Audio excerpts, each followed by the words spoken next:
kaunti lang naman ang instruction na binigay ko sa grupo dahil maganda naman ang response natin so far.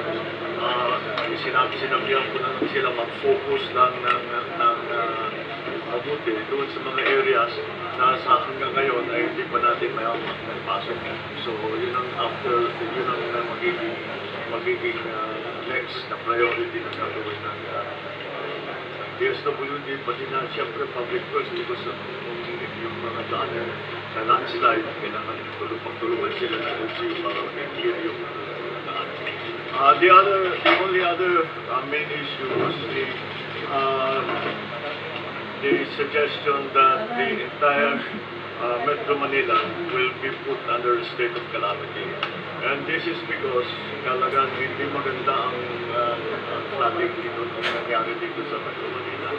Especially in the traditional low-lying areas like Nabota, like in Malapitan, these are all these places that mababa talaga sa dagat kaya lagi na pamba.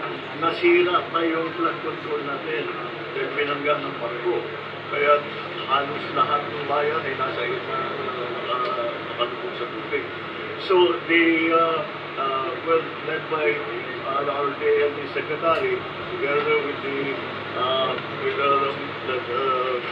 Mayor Zamora, who is siyang namumuno ng buong Nagtumanin Mayor, sila mag-convince sila mamaya after this para makapag-decide kung talagang kailangan pa mag-state of calamity ang buong NCR. Saan hindi kayo mag-declare ng state of calamity? We don't, actually, usually, ang state of calamity is the LGU executive. Pag regional, it's because sabay-sabay. Magiging calamity sa pagka 3 regions ang involved, then already the national has to come in. That's a national calamity already. Wala na kaming choice to process for national. But it's up to the local communities to decide because they know best. They know best what they need. It is also yung pag-declare ng state of calamity is also to access funds para makapag-access sila ng funds. Kasi nauubos na yung kanilang emergency na reserve, pupunta sila sa national. So that's what we're working on. So hindi na ba kailangan lang Alabarzon, Region and Metro Manila, NCR na tatlo na po? Well, kailangan nasa sa kanila yan. Nasa sa kanila yan. It is up to them.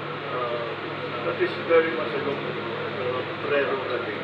So about the flood control project, kumusta po yung situation? I don't think we can talk about that now. What we need to talk about is how to bring up to our So you